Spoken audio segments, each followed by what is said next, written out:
part of the reason why there's so much opportunity in entrepreneurship now and why it's the best time is because so many barriers to entry have been lowered.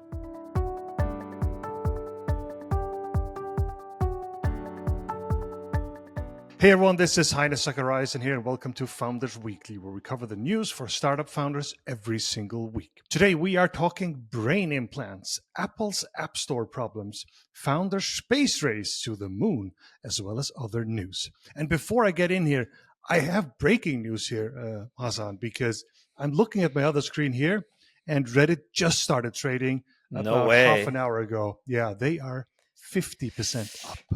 50% to start. They're 50. They started at $34. They're at 51.31. So 50% up. That's crazy, huh?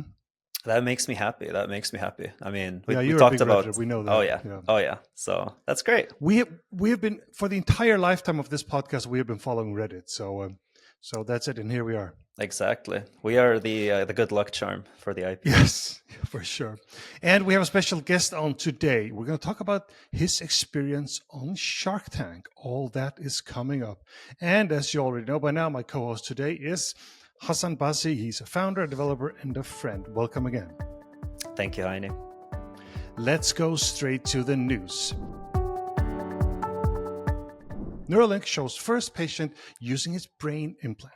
Neuralink is founded by Elon Musk, and Neuralink is a neurotechnology company with a goal of developing brain-computer interface technology. The news today is that Neuralink showed a demo of a man paralyzed in a driving accident, moved a computer cursor with his thoughts. This is not for tomorrow, but it could be something of a big shift coming up in a few years. So is this the replacement for the smartphone? Oh, absolutely. It's to me, I see this as just a whole new user interface. Speaking of Vivino, actually, because here's the thing, this is a one-way channel, right? Yeah. So we're talking, this thing's just going to understand what's going on in your thoughts. So let's say the onboarding for Vivino is like, hey, think about the best wine experience you've had. And you just think about it, and it goes like, I see what you're thinking. These are some of the best wines you should get. That's crazy, right? Like, it's also scary, right? It's super scary, right? It's amazing to me that they did it, and how the guy said he came out of the hospital the next day. Yeah. You say this is a one way. So this is a one communicating from our brain to something else. But the other way, is that also possible, or where are we at with that? So they said it is possible, but this is, according to them, much later. Right now, they're focused on kind of the one way communication. The other way, obviously, is upload a book into your brain kind of thing. So yeah, or just communicating, right? It could also be just a two-way communication. But are you saying that it's easier from the brain to a computer? Of course, because essentially what they're doing now is you have these brainwaves kind of thing, and they're just understanding them, mapping them out, mapping the electricity, and like then essentially subscribing people to events. So then if you're an app developer or founder or whatever, you can just go like, oh, when someone does X, do Y in whatever I'm building. That's the idea of it. Yeah, amazing. And I guess some people that have had accidents or something, and sort of this guy was paralyzed. It could be other situations like that too, right? Exactly. I think they're starting with exactly like people who are paralyzed, and then they're going to vision and hearing, apparently, and physical. So people who can't see will be able to see. People who can't hear will be able to hear. It's exciting stuff. Yeah. So I'm just going to ask one more question on this story. So we know this is not for tomorrow, but how far out is it? I think it's going to be scary fast how fast this will move. Because here's the thing. The technology itself, it's here. They did it, right? They did the implant. It's more on, okay, let's say you built something for the new Neuralink UI, right? How many people are going to use it? Right now, your market is one person. So it's going to take a while for this to have a really, really big market. And you would also think there will be a little bit more approvals on this than a basic app or something, right? Correct. Exactly. We are going to move to the next story. Apple is in talks with Google about AI offering. According to Bloomberg, Apple is negotiating with Google to integrate Gemini AI into the iPhone. The move would further solidify Google's presence on the iPhone, already being the default search engine. So, just like they did on search, is Apple going to give away AI and hand it over to Google? I can't believe this. But at the same time, I'm glad Siri is finally no longer just a timer, because that's the only thing I've used it for. It was so hyped that whatever it was 10 years ago, right? And then Siri just disappeared, right? It's crazy because Google Assistant or whatever has been 7 trillion times better than Siri for such a long time. And the worst part, honestly, for me is just the pure disappointment, because I think a lot of people were expecting so much from Apple, especially because Apple haven't said anything in this whole AI race. So we're all thinking, oh shit, this next WWDC, they're going to release some crazy stuff. And then they just go like, yeah, don't really have anything. Google, help. Yeah. We know that Apple has unlimited resources, like nobody has cash and all kinds of things. This has got to be more of a choice, saying we do not want to do this for a reason. What could that reason be? If they're doing it, we don't know that for sure. The rumor is that they're negotiating with Google. And for a little bit of background here, Apple pays an obscene amount of money to Google to be the default search engine. So it's just crazy amounts. But what could the reason be? I honestly have no idea. Like, every time I try to think about this, it just doesn't make sense in my head. They're your direct competitors. It's Android and iOS. Yeah. And in the world of AI, you're giving the most important usage of AI, the voice aspect, to your direct OS competitor. I don't know. There might be some kind of really smart data play going on. There might be more. Like, maybe, again, if I were to give Apple the super benefit of the doubt, and they deserve it, maybe they're building stuff that's so good that they don't care about where everyone else is right now. They don't care about the whole chat experience or voice experience. So you're saying they're next level. So let's just rent this from somebody because we have something bigger coming. That's definitely the benefit of the doubt. I will say that. Yeah, we talked about maybe having a robot or whatever from Apple, right? Yeah, so true. Maybe they're working on the robot. Yeah, it could be something else. Yeah, it could be their priorities. Yeah. Meanwhile, Google gets more competition as companies like Perplexity AI are improving their offering. Have you tried the Perplexity? Fantastic product. Fantastic. I'm, as a tech person, I'm just always thinking, how'd they build this? Because they are using, GPT models and stuff like this. And so they have access. Models, Tell us what it is stuff. first. Perplexity is how you go to Google and you say, how can I find blue shoes? And then Google gives you search results. No. Perplexity, actually, you type in that and it gives you, essentially creates an article for you, explains everything, gets the answer. And it's extremely, extremely, extremely reliable. Like, it almost always gets it right. So yeah, I've tried it too. It's super impressive. So check it out. And obviously, actually, we have something coming up later. We're going to talk a little bit more about Google and competition. So, but the competition is getting closer to Google, and it is funny that Apple is talking to Google about this because Google is not necessarily the leader here, right? Exactly. I mean, they're clearly the leader in search, but are they the leader in this? Not sure. They're not going to go to OpenAI. Yeah. Because then they're going to Microsoft, and that's a problem. Yeah. Yeah.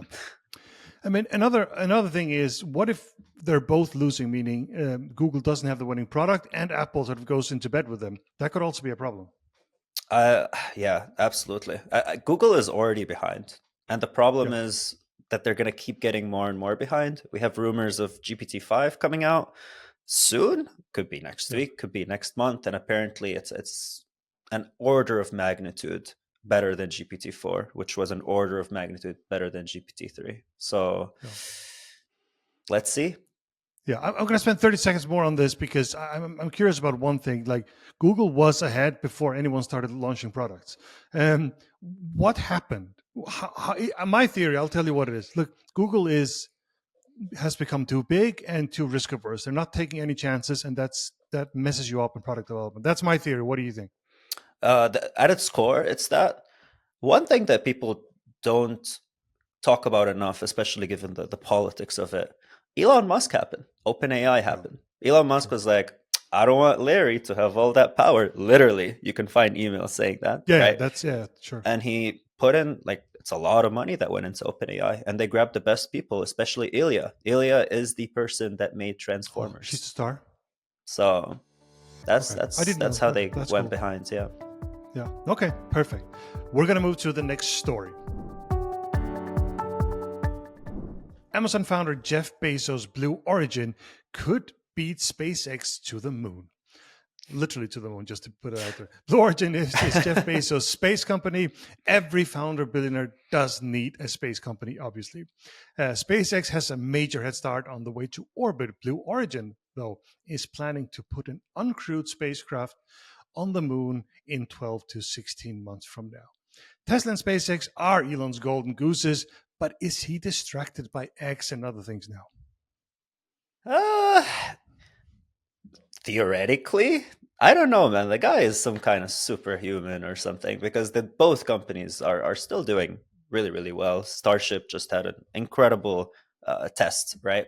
And so also 12 to 16 months from now, Blue Origin, they have never made it to orbit yet, and they want to go to the moon. I mean, however, here's a little silver lining, especially for founders out there, right? Why is Blue Origin so good? They actually build really great engines. In fact, two of their engines just made it to orbit. It wasn't on their rocket. It was on a Vulcan rocket.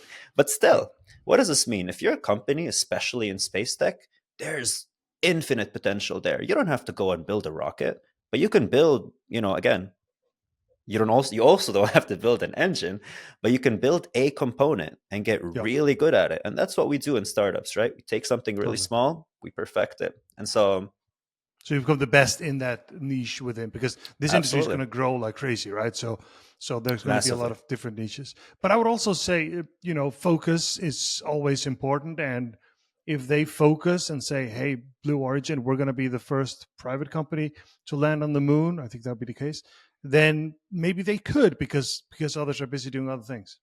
I agree. I think it's a good kind of aggressive goal to set for yourself. Whether they do it or, I mean, that's literally what every Elon company does, right? They put really unrealistic goals, and usually they actually don't hit them by that time frame.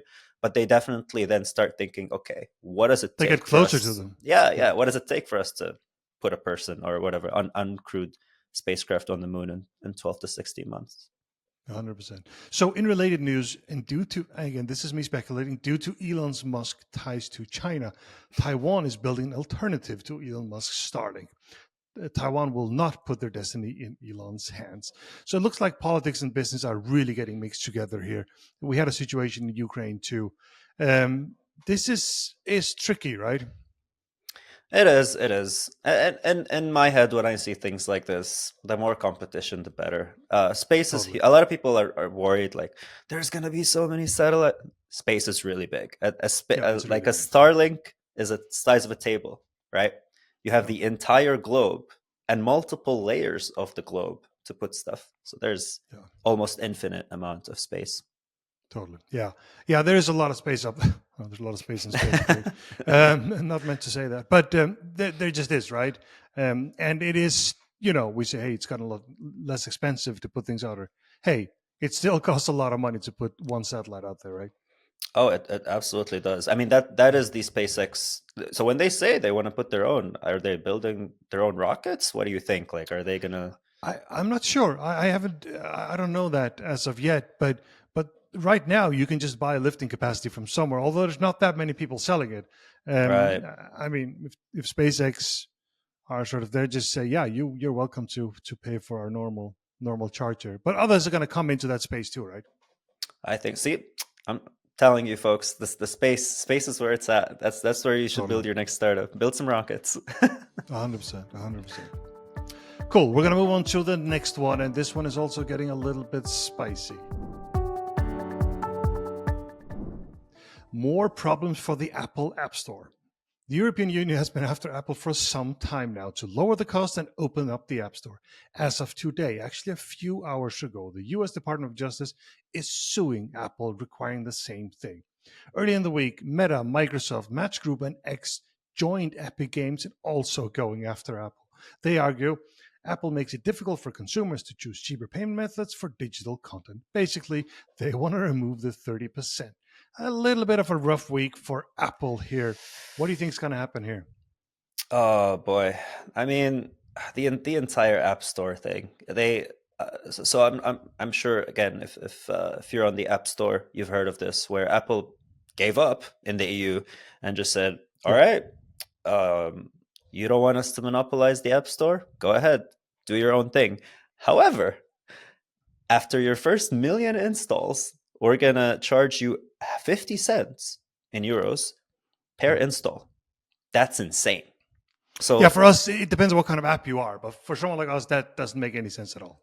It's an added 50 cents per install. That's nuts. It's absolutely nuts. So I'm not sure why they would do this. They're essentially declaring war on developers. I want to nuance that a little bit, right? So what I think they're actually doing is negotiating with regulators, right? So you have to come up with something. Then Apple made a first round and came up with that. That didn't really fly. So they've come out with new rules too. So I think what's happening here is they're just sort of negotiating. I mean, not literally, but trying to find out, what do you guys want? How close can we get? And so on. And I think the 30% is too high now, right? But at the same time, the App Store has been amazing. I mean, what it has done for people and standardized product distribution. Look, I've lived in a world where we sold software in boxes, and actually the people with the best distribution won, and now it's the people with the best products that win. So in many ways, I love the App Store, but the prices need to come down. Of course. And again, 30%, like you said, is too high. It's too high. Let's see. I really like the way you're thinking here, actually. That would make a lot of sense. I really hope they're not really going for this core technology fee thing, because that's nuts. No. At the same time, we want to have some consumer protection, meaning Apple is doing this also to make money, but it's also to be in control. Like what Apple is so good at is building relatively closed ecosystems. We'll open it enough up to have apps, but we're going to make sure that they're not spyware and spam and whatever. And they've just done a great job at that, right? They have. They've done a great job, both in terms of for security and also for themselves. If anyone has gone through a App Store review process, when Apple maybe is working on something or doesn't want you to push something, it's either their way or the highway. Yeah, it is. I'm the boss here. That's it. There's no way around. Yeah. But I will also say, like in 2008, I think 30% was okay. I think now it's just too high. And obviously, Apple never said 30%. They said you get 70%. It's a totally different thing. I think it's nuts. I like the, what do you call it, the small business program or whatever. Google has the same thing, where they cut that in half. I think it's like 15%. 15% as long as you're under 1 million. Exactly. So that's also, by the way, for people out there, just so I don't, again, the first 1 million installs are free on the new Apple thing if they do it. So we're almost 70 million. So it'd be a lot of money for us. Yeah, that's nuts. Yeah. So for us, it was totally, this is Vivino, obviously. $35 million. I mean, that would be quite a lot for running that. So that's too much. The best part is they made a calculator. I thought that was hilarious. They made a calculator where you go and you put in your numbers and they tell you how much you're going to get charged if you go outside the App Store. And it's basically a calculator for you to look at it and go like, shit, I should stay with the App Store. So what we're talking about here is that the old school of doing this with 30% with some exceptions, and then they tried to open it up, but they made that advantageous for some people, but not very good for a lot of people. And someone like with a lot of users like us, it was very, very difficult. So the other thing that we talk about here is that in many cases, it actually goes down to 15%. So if you're a small business under $1 million a year, you're at 15%.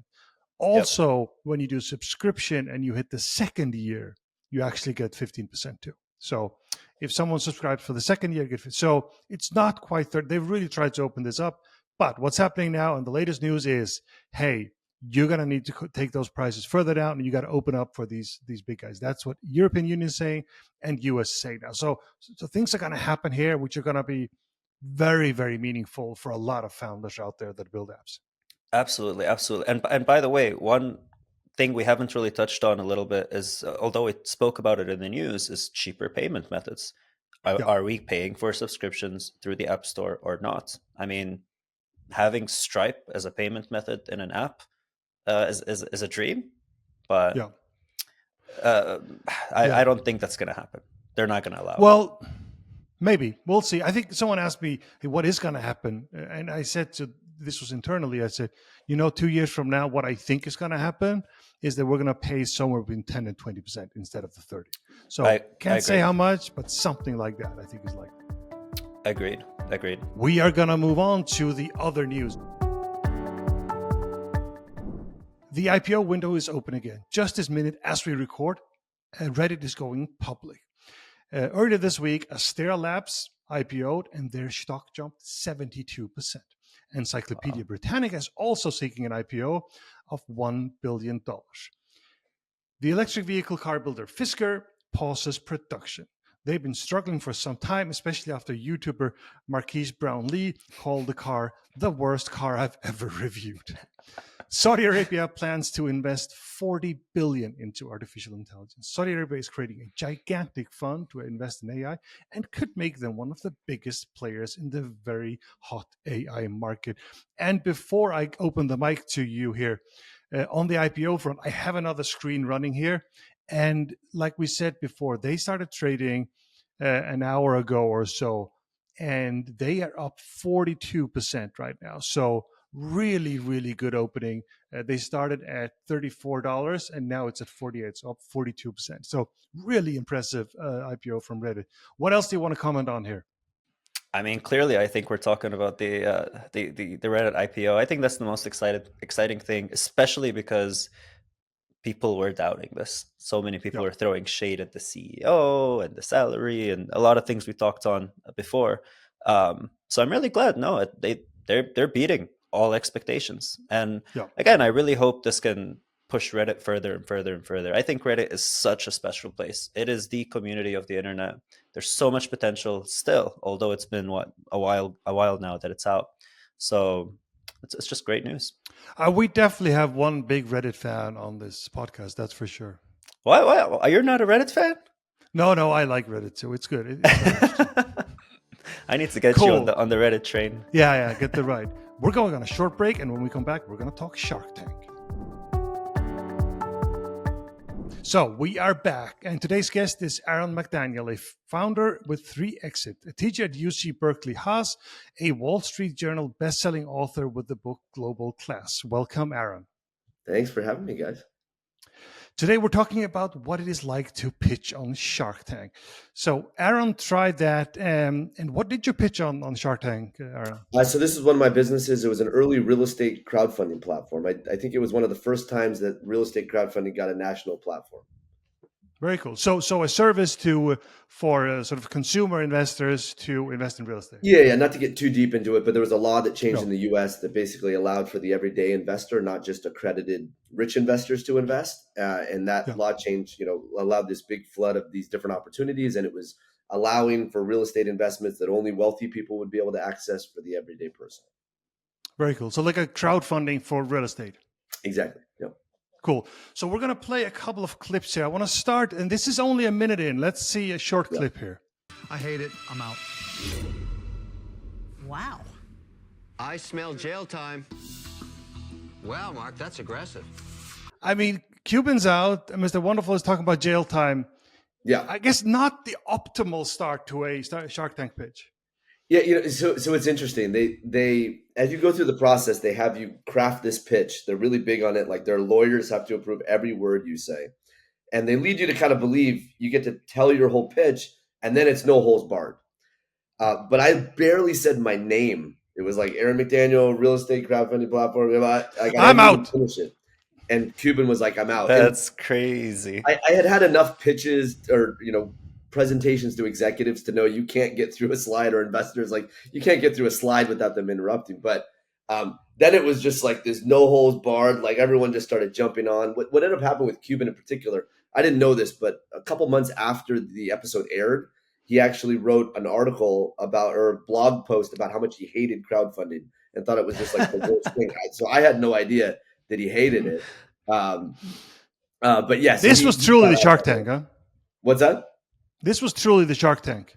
Yeah, there was no holds barred. It was, and I mean, I think what was interesting was I thought that it was going to be an entrepreneur talking to investors, but it was really an entrepreneur talking to actors.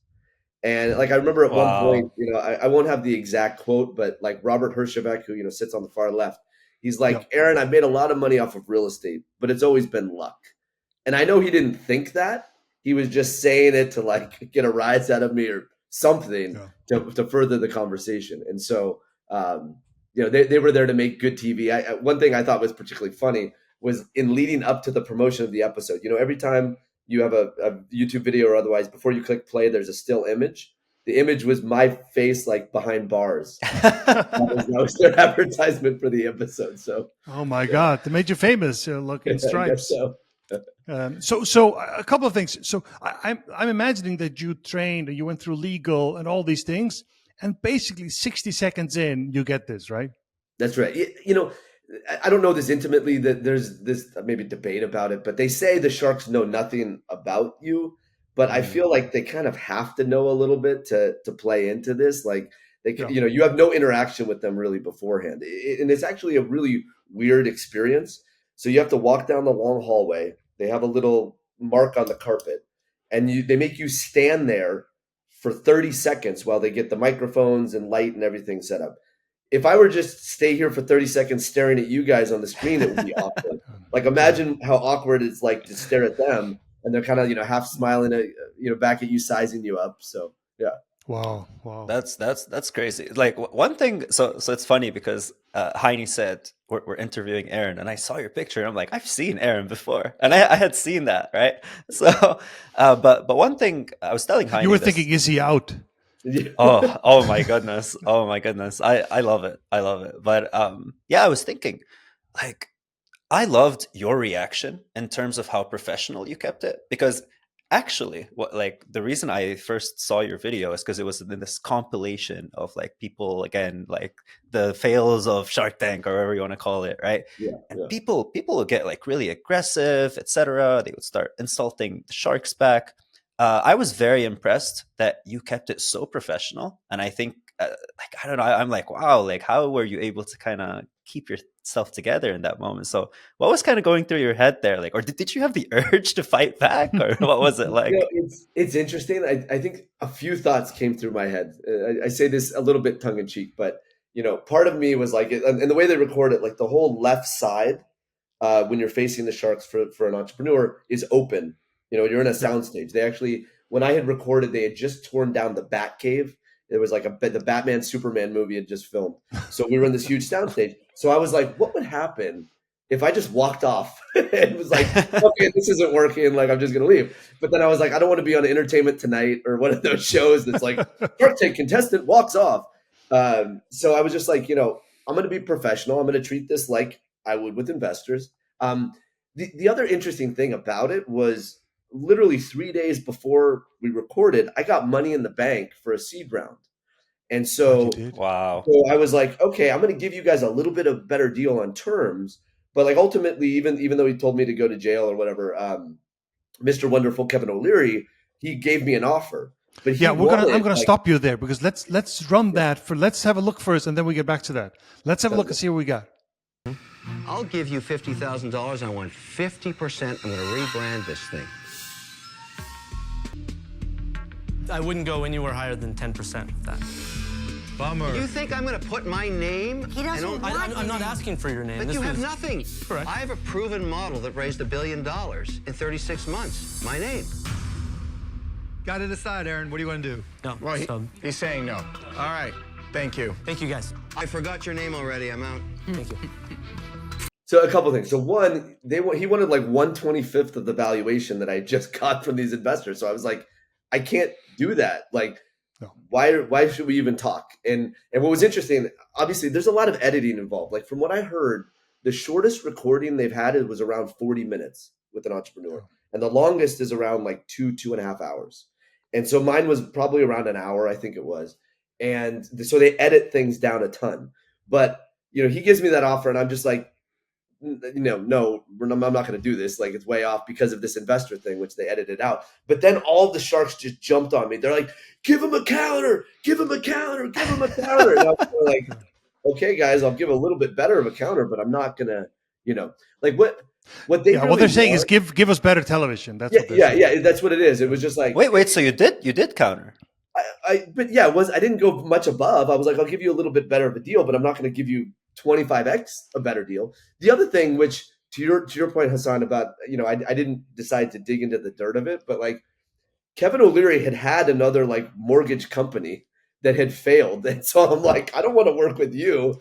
You've already failed in this industry. You're not the right person here. But I didn't want to, looking back, I guess I maybe could have been a little bit more of a personality, but I wanted to be kind of true to myself. I guess, they say about a third of those that film never reach the air. And so I was kind of like, part of it is maybe they're just going to beat up on someone who's very, very professional and accomplished, and it doesn't make good TV. So then they won't want to record it, or air it. But maybe you all won't of those say, I'm going to go into boring mode. Stealing grandma's Social Security check and stuff, made it good television. That is actually really smart. Like, so you were just like, okay, I'm going to make it the boring TV kind of thing. So they just go like, Well, see if there's an out here. What they really want on the show is desperation. Yeah. They want people who will make a great deal, will go for it, make good television we're talking about. And I wasn't desperate. And actually, if you look at my episode, usually what happens when they don't make a deal with an entrepreneur is that they go back to the sharks and they're like, yeah, that guy or girl, has some problems. Their business sucks, whatever. For them, the two of them were talking about, O'Leary and Herchevek were talking about something totally different, like about each other and complimenting each other or something. And then they'll cut to the entrepreneur, and the entrepreneur's like, I still believe in my business and I'm going to take it to the top. And they attempt to coax that out of you when they're recording. And I was just like, they just didn't understand the business. Part of why they, and I was like, it's fine, I guess, if they didn't. But part of the reason they brought me on the episode was Barbara Corcoran is in real estate. And to that point, she had done a lot of these small things. Remember, this is a few years ago, right? So she had done pork barrel barbecue sauce and all these, food trucks and stuff. And so they're like, this will be perfect for her. But when she was talking and she decided to go out, she's like, what you really need is really good, experienced real estate developers to help in this process. And I was like, yeah, that's the whole point, is to give them a new channel. That's us, right? And the fact that she didn't understand that was like, okay, they just didn't get the idea. So before we end this segment, one thing, this went well, right? You ended up raising money for this business and selling it. Yeah. So we ended up, it actually almost worked doubly well for me. So one, sold this to a consortium of some of the other platforms in the space, but then it gave me the next idea, which was a problem I was facing, what I saw in this market with this proliferation of hundreds of these platforms. And then I essentially created this, we jokingly called it Tinder for investing. It gave you this aggregation of all of these crowdfunding deals, not just real estate, but startups, like Circle Up and all these other platforms. And you swipe through it. I like this deal. I don't like this deal. And we got a lot of structured data around investor preferences. And so that got then acquired by another company. So it ended up working out fine in the end. So. Yeah. So final question. So one thing is, what did you learn from it as a pitch and so on? Maybe we can park that. But what did you learn as a person? Because this is also a little bit rough. You are on national TV, someone saying you should be in jail. What was that like in that period? Yeah, it's, I think it's understanding maybe the power of the narrative. I think is something that I learned, where they're taking this hour-long thing and they're editing it down to share their narrative. I think there's also just a difference in audience. To the general audience, they're like, oh, you were on Shark Tank. That's awesome. You talk to a lot of VCs or something, they don't care. That's not impressive to them, right? Part of how I saw this, I talked to another person who'd been on Shark Tank, and they're like, when you do the math, it was at the time about $8 million of free advertising. Wow. Not including reruns. So, you might as well take it. And I was like, that's a good point. But those who are a little bit more sophisticated and understand, like your audience here with Founders Weekly, like you said, Hassan, you see past some of that stuff and you actually see the core of what it is. You see that it is for entertainment. There's some lessons in it, but it's just a channel of getting marketing, getting things out there. That's kind of how it is. Is this an understanding you have now, or was this an understanding also you had at the time? You know what I mean? Was there a kind of tough period right after, or is this now in hindsight kind of thing? Yeah, I mean, I remember coming out of the recording thinking to myself, and I wasn't the type. There were some people who recorded and they're like, I watched every episode 5 times and whatever. I don't think there was. I didn't do that, and even if I did, I don't think it would have prepared me for what happened, because I kind of came in and most of the time they're criticizing an existing business and they're like, oh, here's a problem with this, and mine was brand new.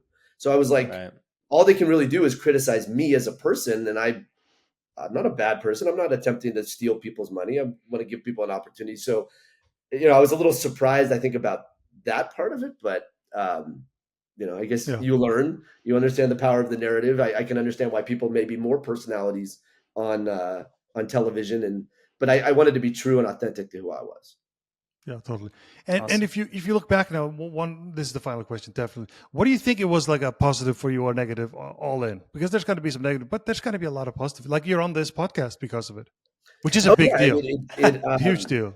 Yeah, I was directly told by the acquirer, like, because you were on Shark Tank is why we want to acquire you. So that in and of itself was very worthwhile. But it's as I think everyone here knows, like, so when I teach entrepreneurship at Haas, the definition I give of entrepreneurship, and I know this will resonate with you guys, it is moments of euphoria, moments of happiness amidst constantly being punched in the gut. That is entrepreneurship in a nutshell. And so something great happens, and then 5 minutes later, one of your people quits and one of your clients goes away. And so it's just, you roll with it, you take a lesson from everything and you iterate and you keep going. Yeah, totally. And that is a great way to end this segment. Aaron, you're staying with us here for a second. We're going on a short break. And when we come back, we're going to talk questions from the community, and we're talking about the podcast, how the podcast is doing. And we're also, actually, the first question is about Shark Tank too. So short break from here. So we are back, and we're talking about community questions now. We're going to talk a little bit about the podcast in a second. So first we have a question which is Shark Tank related. So Aaron, you've tried to pitch in many places, and I feel like you've almost answered this question, but is Shark Tank anything like the real world?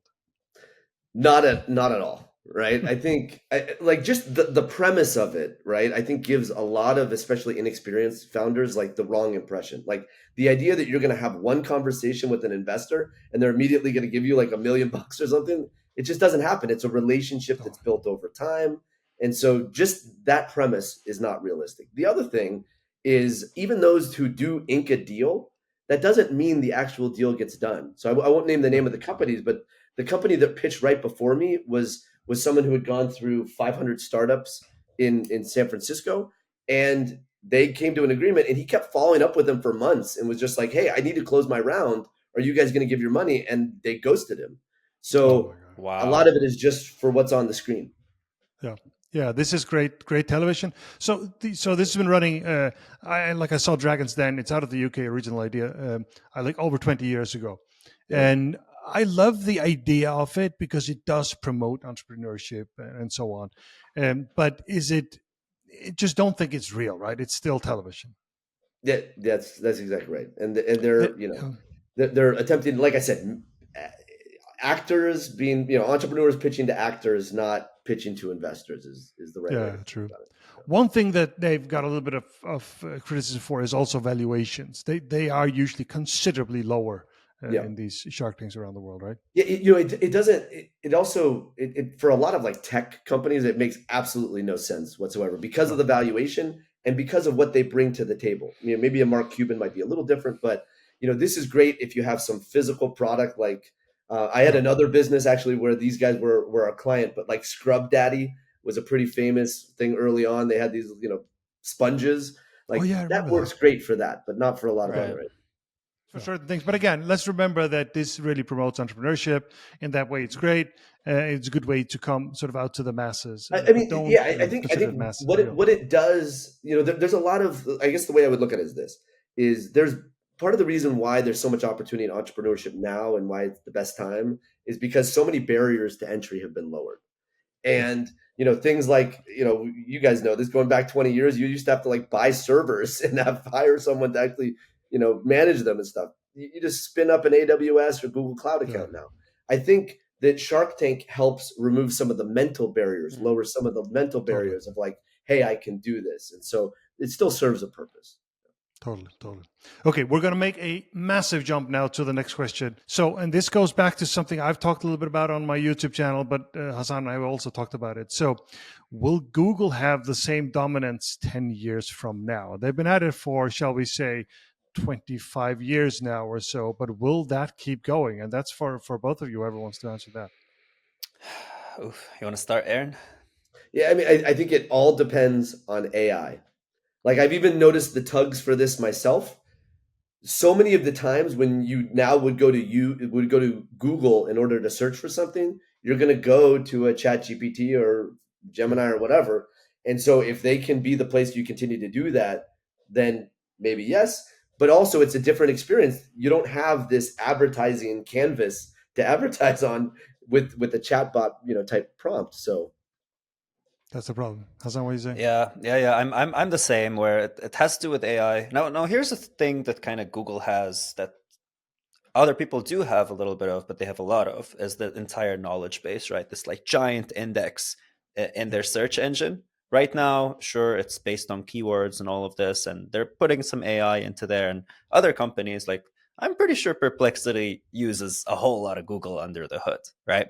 Yeah, So right. You're still kind of using Google as a source of truth, but how long is it going to be until people decide, you know what? No, we're going to be the source of truth.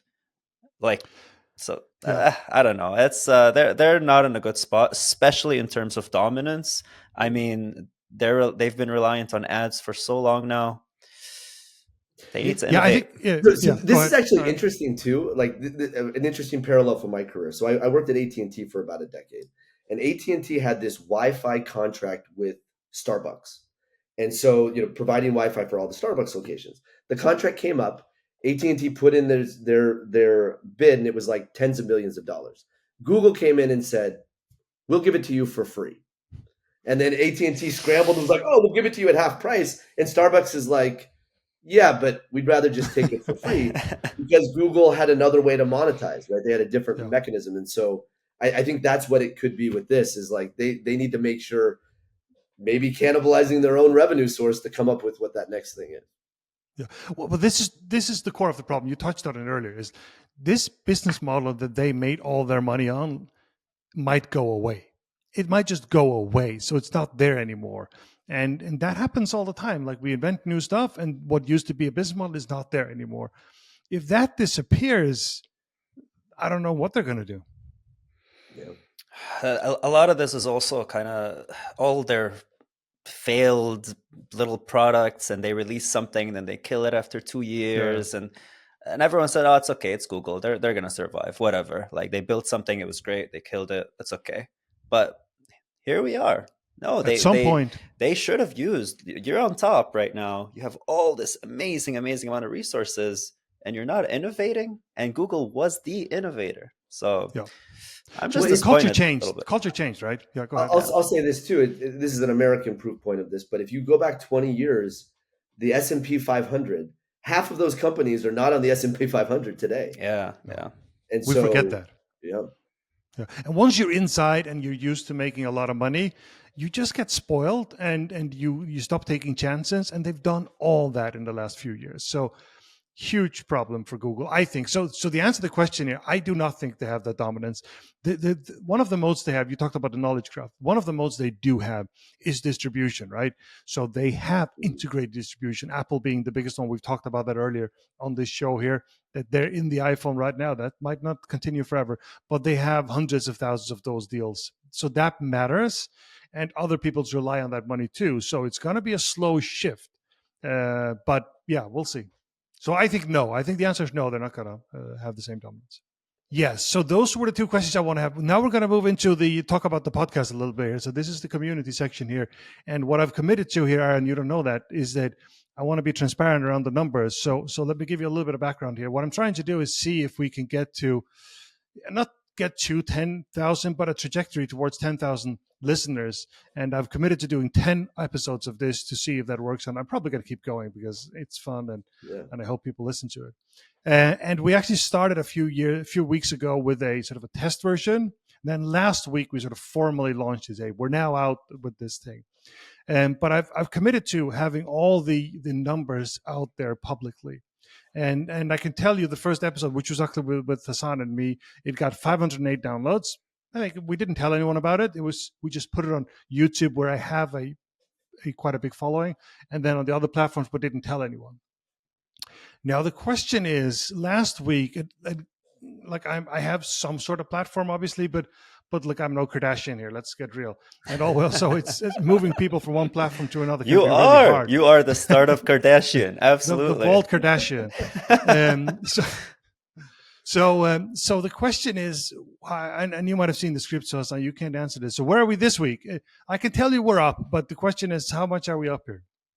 You've done podcasting before, Aaron, right? Yeah. You've Wait, you're asking for my estimate, or? Yeah, I want to give you a little bit. So this is all organic. There's no paid or anything, but I posted on LinkedIn and told people about it. But yeah, go ahead. I feel like if you're getting like a 30% constant like increase on things, I feel like that in my mind would be a good threshold that it's working and that it's worth the effort. If you're seeing that kind of normalized down episode. I know Hassan has peaked in the script, so he knows what the number is. Could be close to that. Yeah, exactly. So we are at 759 downloads over the past week, which is a 50% up. Yeah, right? Even better. Exactly. So I'm also pretty happy with that. We want to break the 1,000 as soon as possible. But the question is, what happens next week, right? Because you do always get a boost when you talk about it. So I still think that there's a good chance that we'll go down next week to build again. What do you guys think? I really think keep going with this. What I'm very curious about are the different platforms, because you've been you're a YouTuber. Yeah, exactly. So this is a new platform for me, right? And I can tell you right now, the 759, around 500 of them are on YouTube, right? So the rest is basically between Apple and Spotify. Yeah. And Aaron, you said you've done podcasts before, right? Yeah. We have done a podcast. We did a lot of the episodes back when we launched our book. So I wrote this book, Global Class. It's a playbook for how to succeed and grow in different markets. Basically, that common language that you have around agile, like minimum viable product and pivots and all that didn't really exist for global. And so we created that common language and like a layer on the lean methodology to help companies. It was a Wall Street Journal bestseller. But yeah, around that time, we had a bunch of episodes talking to different leaders who were driving growth internationally for big companies. Yeah, awesome. So, and two of the people on this podcast have been on that podcast too. So that's right. I see. I see. There you go. Check out that episode. The podcast is called Global Class. Look up behind me. Yeah. There you go. You'll find some. So one of the cool things about the Apple specifically, Apple is the biggest, I would say, still. For me, YouTube's big because I was there already, but Apple is the biggest and Spotify is number 2. Actually, a close number 2 according to my numbers. So they're doing really well. But the cool thing about Apple is Anchor on ours as an example. Obviously distributed everywhere, but we use that as our core. Actually, I use Spotify for that, and then that distributes to Apple. But from distribution point of view, Apple is probably either way the biggest. And they have ranks, which is kind of cool, right? So I'll get a report saying where I'm ranked, and it's been funny because it's all over the world, right? And in Denmark, obviously, we went all the way to number 1 in entrepreneurship. And weird enough, in Finland, yeah, exactly. In Finland was the only country who went into the top 200 of all podcasts. So I did not know I had this many friends in Finland. Did you guys ever watch that documentary from a few years ago called Searching for Sugar Man? Yes. I loved it. Yeah. So like this, my co-author Klaus and I would talk about this, how like one day, this, for those who don't know, this guy was this singer. He had a couple albums in the 70s, went back to being like a bricklayer, construction worker or something. And then all of a sudden, like years later, he found out he was like Elvis in South Africa. Right. Like, and then like they all thought it was an artist who died. They loved him. He came to stadiums full of people. So Klaus and I always joke that there's probably some countries that like Global Class is going to be some huge thing or whatever. So Heine, I'm sure the same thing in Lithuania or like suddenly it just blows up. Any country you be a celebrity there because of what you're doing here with Founders Weekly. The Finnish Kardashian. Yeah, exactly. That's what I'm going to be. So, and I will recommend that documentary, the Sugar Man. It's an amazing movie, though. You should really watch it. But with your podcast, did you see constant growth, or how did that work? Was it okay numbers, or what did you see? It's hard. We didn't see as much of that consistent growth, in part because it's such a narrow niche that we're working through. Like there are a lot of founders, but we were targeting international expansion executives, essentially, like people who are involved in the growth. And so, it probably wasn't the best medium for that. No. But the thing is that the storytelling piece, the the lessons learned, like some of what you shared, Heine, and thank you again for contributing to our book. I don't know if I told you this, but I made this like really cool framed thing of our the newspapers when we were in the Wall Street Journal bestseller list and things. And part of what we had done, Klaus and I did this at the beginning of the pandemic, and we used a bunch of Post-it notes to write different stories and insights and like put it on the wall. And then we were like, this is ridiculous. Let's use Trello. Like, let's make this virtual. But some of them that I ended up putting in these frames that I made for him and I talk about Vivino's stories. And we're like, it's like little notes of things, of insights that Heine had shared with us. That's amazing. That is amazing. Yeah. This is the thing about physical things. It's really cool to have them after, right? That's true. Yeah, absolutely. Guys, we have come to the end. Thank you very much for joining us. Please stay on here until the end. Thank you very much for joining us. So please make sure you follow and subscribe wherever you listen to podcasts, and please leave a review and rating. It really helps. All of you on YouTube, make sure you check out Raw Startup, a lot of videos about how to build a startup. This has been Founders Weekly. Now stop listening and go build something.